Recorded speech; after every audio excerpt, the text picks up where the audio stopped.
Good evening, my lovely YouTube subscribers and anybody else that just happens upon this video. Take a look. Budget Guitarist here. So I was wondering, I was toying with the idea, so it's been a while since I've done a video and I was unsure what to do, and a good friend of mine bought this amp second hand for really cheap. It's a Marshall Chord 25. Now it's one of those digital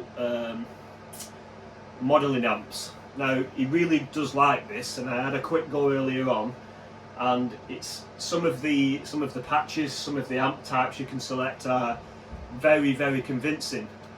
I'm not going to show you a demo, it's not a demo video at all, because what my friend wanted was it to be louder. Now this is a 25 watt amp, so what I'm going to try and do and show you as I go along is I'm going to try to modify a speaker out cable to see if it can power a cab. Anyway, a couple of the tools I'm going to be using: Phillips screwdriver, my soldering iron that is completely knackered because I'm not very good at soldering. Yep. My tester box. So I'm going to need this to check the impedance of the speaker that's already in and the power that's going to the speaker from the amp. I've got the 99p switchable jack, switchable input. So basically how this works is it's got 4 connections on it, so the 2 wires that would normally go to the speaker go on one side, and then there's an extra 2 wires then that'll go to the speaker. This bit then sits in the middle of the circuit, so when you plug in it breaks the circuit and it starts sending the power not to the speaker in the amp but down the cable into the cab. Now, that's the theory. Now whether it's going to work or not, I don't know. What I'm not going to do though is like I normally do in my other videos, where I just get it done, fingers in ears, and turn it on and see if it either works or not, because this does not belong to me. Hence the reason why I'm going to try and do it sensibly, more importantly safely, checking impedances, checking power output, and to see whether it will actually work with a cab rather than, you know, causing any unnecessary damage to the amp. Right, well, right from the get-go, so it's not a Phillips screwdriver, it's one of those, I don't know what they're called, to be honest. It's if you can see that, it's one of those weird Allen key typey star things with the pin in the middle, because the screws on the back are them sort of screws.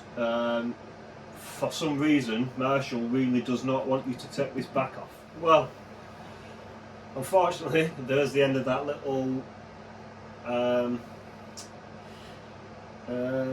modification, if you like. So at this stage now there is no point drilling a hole in the back to house the switchable jack, because the speaker inside is a 25 watts at 4 ohms. Now if you remember back to one of my previous videos, I was trying to do something very simpler with the Spark amp, and because of the impedance I actually ended up damaging one of the speakers in my cab. So the Spark amp survived and it's still you know, it's still live and kicking, but there's absolutely no point now putting in all, because this 25 watts at 4 ohms is just not enough to drive a 4x12, definitely not a 2x12. Yeah, so I'm going to stop there, but doesn't mean we still can't run it through a cab. Got a few more options. I'm going to put this back together, put the screws in and that, and I will explain how you can actually run this and get it coming out of a 4x12 cab. Well, that was a bit of a shame. I kind of suspected that would be the case because it's 25 watt. and the impedances are just not right. There's not enough juice in this to power big speakers, big, full range speakers you'd find in a guitar cab. But it's not over. We've still got a few options. I can think of two off the bat. Now, your first option, you're going to have to spend a little money, but I can recommend a pedal, I guess. So you'd need to get your hands on something like this. So this is a pedal-sized power amp, and basically the way this works, you plug this in, and this then becomes the amplifier, and it will take whatever signal you're putting in and give it 50 watts of output. So then you can then put the lead into your cabinet, whatever speakers you're trying to run. But for this to work, you're going to need an additional cable. Now, because there is no line out on this one, you're going to have to plug into the headphone out socket on the amp. Every single amplifier has a headphone socket pretty much, so you can practice, quietly. So one end's going to go into the headphone, and then if you do have a power amp pedal, then this end goes into the line in, or the input on the power amp, and then on this side is your speaker cable going to your cab.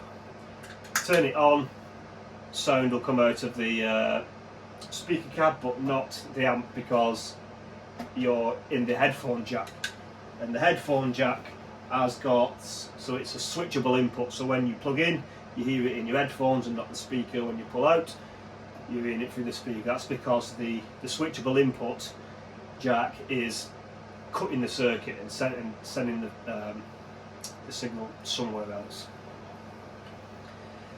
Okay, so if you're interested, I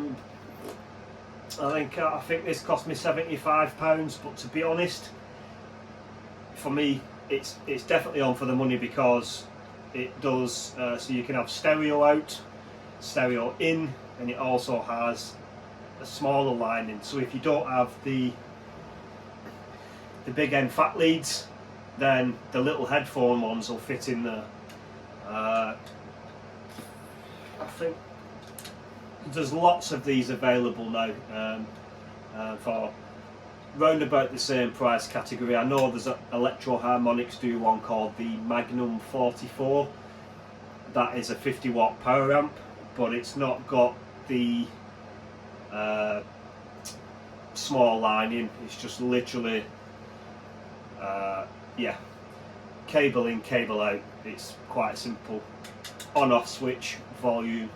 They do a lower power model. I think it's called the I want to say 5mm, 5mm, which is I think that is a 25 watt Electro Harmonics pedal sized power amp. But again, you'll need the tiny headphone on one side, but then on the other end of the cable, the fat one, or an adapter. I've got an adapter somewhere.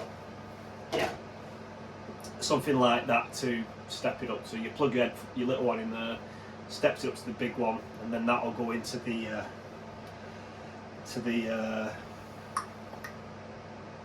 power amp. Your second option then, so most amplifiers, amplifier heads should I say, have got something that's called a power amp in. Now what happens is when you plug into a power amp in, where the power amp in sits in the circuit is it sits at the power amp, so you're essentially just using it as an amplifier to amplify the sound, to add more power. Now, exact same procedure though, so you would take your auxiliary lead or headphone style lead, headphone out into power amp in on your head. I keep pointing over there, I'll show you what I'm pointing at.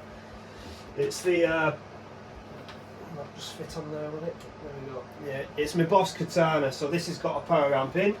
I'll flip it round there. Oh, what's that? Doesn't matter. and it is where we go. So we're here on the Katanas, the power amp in. This will do it, and then once you've gone to power amp in, all your features inside your amp head don't do anything. You're literally just using this as a as an amp. So then your speaker lead would come out then and run to your cab.